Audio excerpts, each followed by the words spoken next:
traveled to Central America with the intention of just following my intuition and the wisdom that lies within. I wanted to follow it and embark in its nature, allowing me to surrender and to trust.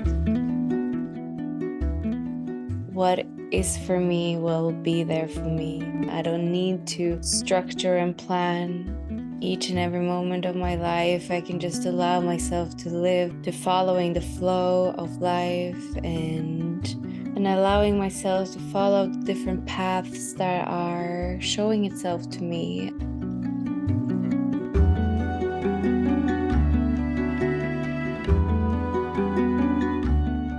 And I strongly believe we all should follow the path of our heart's desire to understand deeper and to connect more fully with ourselves.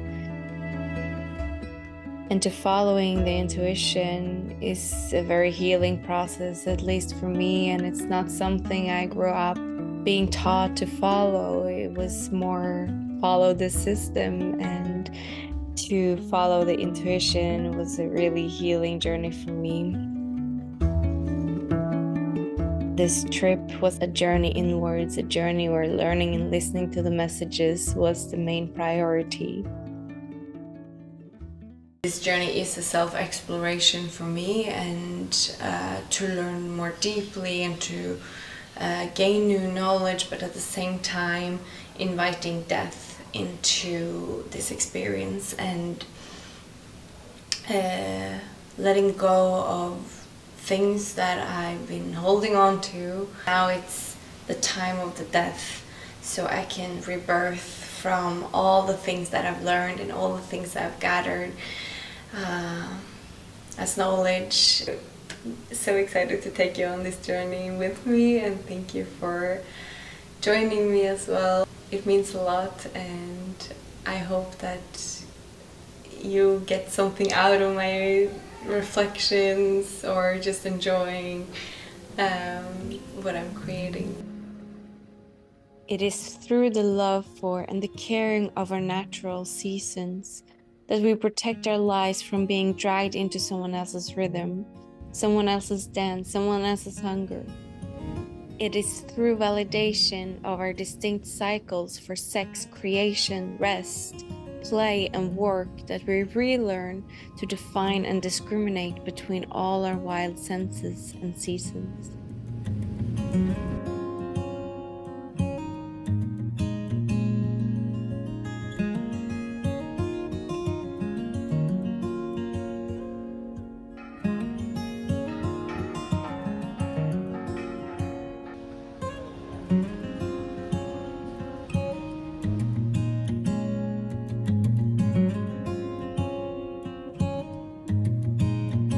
I love corn. Corn is amazing.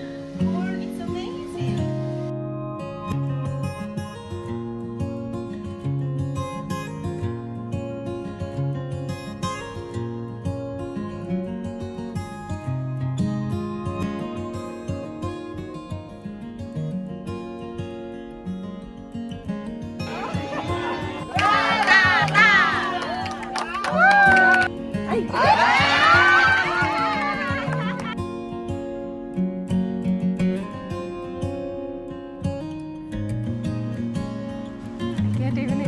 How lovely it is to be out on a hike after being sick for 3 days, been in bed most of the time. Now I'm out again and it's sunny, it's so nice.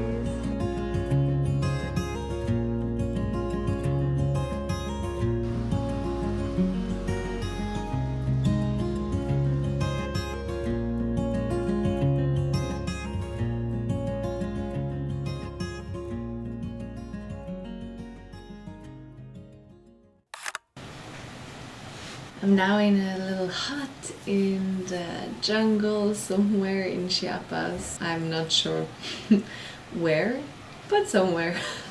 I wanted to share a little bit about my experience with solitude, because solitude has not been very easy for me in the past, but I'm starting to really enjoy it, really like it, and now I want it. Like, I was traveling with friends earlier and I noticed like, oh, I need to get away from this group and be with myself, to integrate, to process and write down my thoughts about what has been happening and what I've been going through after my healing journey.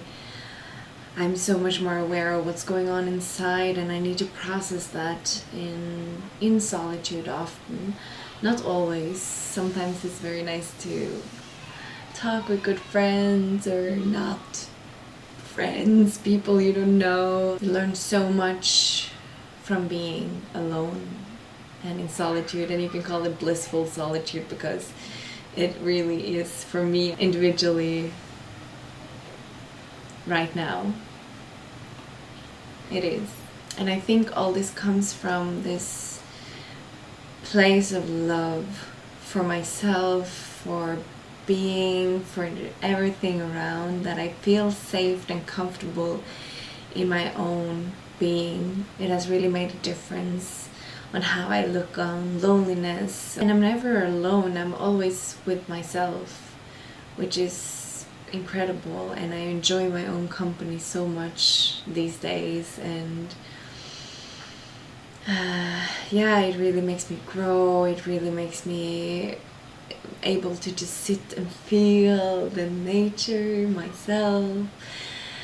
I can prioritize anything I want, which feels amazing, and I don't have this urge to follow or being attached to something all the time, which I in the past have been, because I grew up that way. Like, attachment was really like a not healthy attachment was really strong in my childhood, and I was conditioned in a way that I needed someone. Relationships, we want them in our lives because they give us so much and they reflect so much of our inner beings. But this unhealthy attachment is something I'm really working with, and being able to do stuff on my own, like traveling, for example. I don't want to rely on anyone else for me to live the life I want, and I think that's so important. What's stopping you from living the life you want? You will always have yourself. People come and go, and even people you truly love and that you have strong connection with, sometimes they also need to go, maybe for a while or forever, and that's also fine. But learning to be alone in solitude, it has made a huge difference on my life, and I appreciate it so much. And now I'm gonna just sit in my hammock after taking a walk around here, maybe journal a little bit and just enjoying the rain, the jungle vibes, and then some food.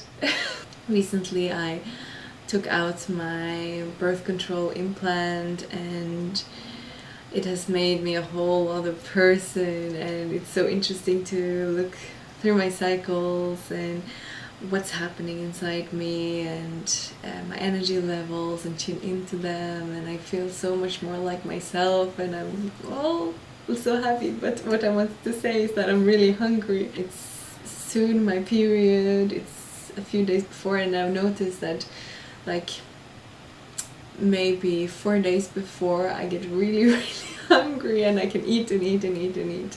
So I'm looking forward to food soon. Let's go out. Solitude is not an absence of energy or action, as some believe, but is rather a boon of wild provisions transmitted to us from the soul. If we establish a regular practice of intentional solitude, we invite a conversation between ourselves and the wild soul that comes near to our shore. We do this not only just to be near the wild and soulful nature, but as in the mystical tradition, since time out of mind, the purpose of this union is for us to ask questions and for the soul to advise. In order to converse the wild feminine, a woman must temporarily leave the world and inhabit the state of aloneness in the oldest sense of the word. Long ago, the word alone was treated as two words, all one. To be all one meant to be wholly one, to be in oneness, either essentially or temporarily. That is precisely the goal of solitude, to be all one. It is the cure for the frazzled state so common to the modern women, the one that makes her, as the old saying goes, leap onto her horse and ride off in all directions. How do you call up on your soul?